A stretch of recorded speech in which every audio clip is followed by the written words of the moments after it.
बात एक ऐसे किरदार की जो बॉलीवुड से सियासत में 2.5 दशक पहले आया, लेकिन जिसकी हनक, जिसकी धमक आज भी वैसे ही कायम है।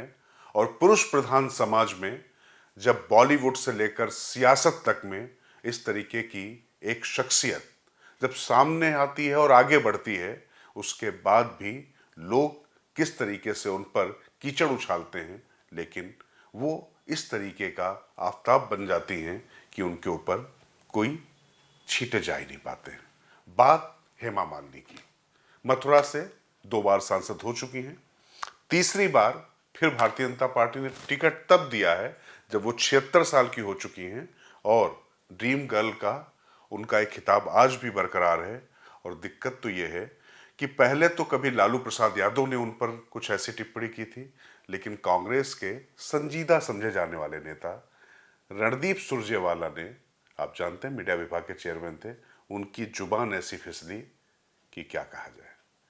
और ऐसी फिसली कि आपको क्या कहें कि उनका बयान अगर आप सुन लें, जिसको हम आपको बीप बीप लगाकर ही सुना पाएंगे, तो सुन लीजिए पहले क्या कह रहे हैं, फिर उसके बाद में बात करता हूं आपसे। एमएलए एमपी क्यों बनाते हैं? ताकि वो हमारी आवाज उठा सके, हमारी बात मनवाए, इसीलिए बनाते होंगे। कोई हेमा मालिनी तो है नहीं जो बनाने के लिए बनाते हो। एमएलए एमपी क्यों बनाते हैं? ताकि वो हमारी आवाज उठा सके, हमारी बात मनवाए, इसीलिए बनाते होंगे। कोई हेमा मालिनी तो है नहीं जो बनाने के लिए बनाते हो। तो सुना आपने। अब सुरजेवाला ने जो कहा उस पर क्या कहा जाए। कोई किसी महिला के बारे में ऐसे कैसे सोच सकता है और बात कर सकता है। और अभी कुछ दिन पहले सुप्रिया सुनीत ने कंगना रनौत के बारे में ट्वीट किया था, जिसके बारे में कहा गया कि नहीं, उनका ट्विटर किसी ने हैक कर लिया था। अब उसके बाद इस तरीके का बयान।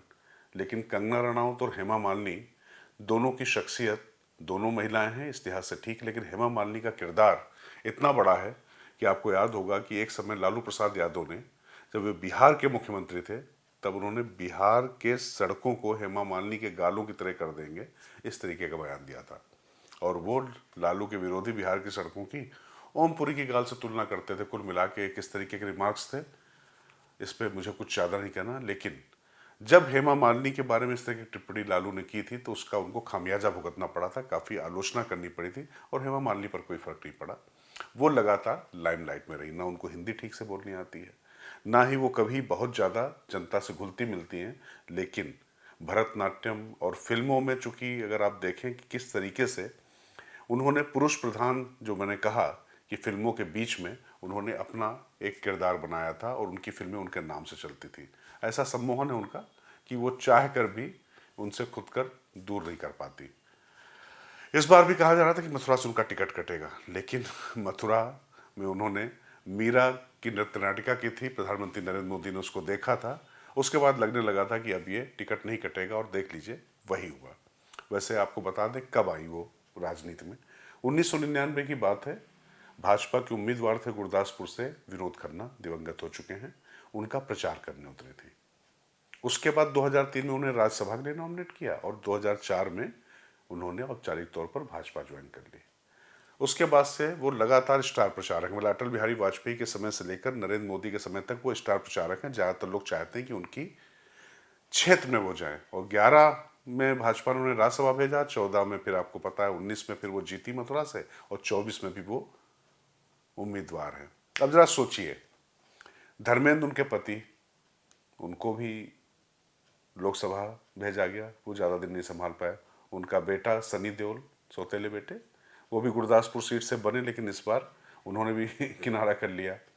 फिल्मों के महानायक अमिताभ बच्चन इलाहाबाद से कैसे जीते थे वो, हेमवती नंदन बहुगुणा को हराकर। लेकिन आप देखिए किस तरीके से यहाँ से फजीता करा के वो गए। लेकिन हेमा मालिनी महिलाओं के बीच में भी, जो महिला तारिका हैं उनके बीच में भी अपवाद हैं। रेखा, वैजंती माला, ये लोग एक एक बार आए, उसके बाद निकल लिए। जया बच्चन वो आ रही हैं, लेकिन जया बच्चन का वैसा ना कभी ग्लैमर था, और वो भी बैकडोर वाली हैं। सिल्वर स्क्रीन पर भी हेमा का जलवा इसके साथ साथ बरकरार है। खास बात है, ड्रीम गर्ल फिल्म तो कब आई थी, लेकिन उसके बाद शोले की कभी बसंती हो, कभी सीता गीता हो, उसमें धर्मेंद्र और संजीव कुमार जैसे एक्टर्स के बीच में भी उनकी मुख्य भूमिका होना उनके दमखम का एक तरीके से मुजाहिरा करता है। फिर क्रांति की प्रेमिका और एक चादर मैली की जो विधवा कितनी फिल्में उनकी बता दी जाए। जब अभी आती है अमिताभ बच्चन के साथ बागबान फिल्म में, तो एक जो 60 वर्ष से ऊपर के जो उम्र के लोग हैं उनके बीच में वो फिल्म सुपर डुपर हिट होती है और युवा भी उनको उसी तरीके से चाहते हैं।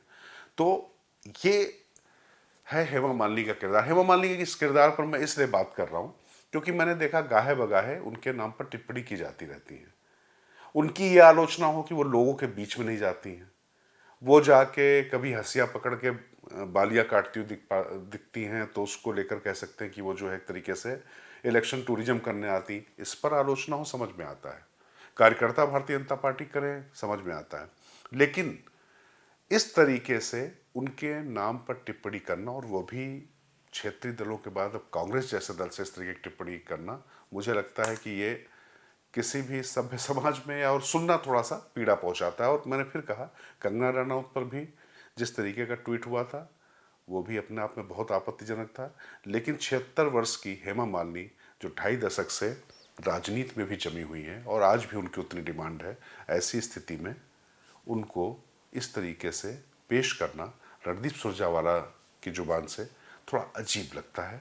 और भी तब जब कांग्रेस में ऐसी भगदड़ मची है, तो मान कर चलिए कि कंगना रनौत को ना चाहने वाले लोग भी बहुत ज़्यादा हैं, लेकिन हेमा मालिनी जो कांग्रेस में भी हैं, दूसरे दलों में भी हैं, वो जो उन्होंने किरदार निभाए हैं उस पर वो ऐसी अजरअमर हैं कि जिसको लेकर कोई भी उनके प्रति कोई बहुत ज़्यादा दुर्भावना नहीं रखता है। तो मान कर चलिए कि ये टिप्पणी जल्दी आपको इस पर माफ़ी सुनने को मिल सकती है, और माफ़ी नहीं मांगी तो इसका नुकसान भी बहुत ज़्यादा होगा।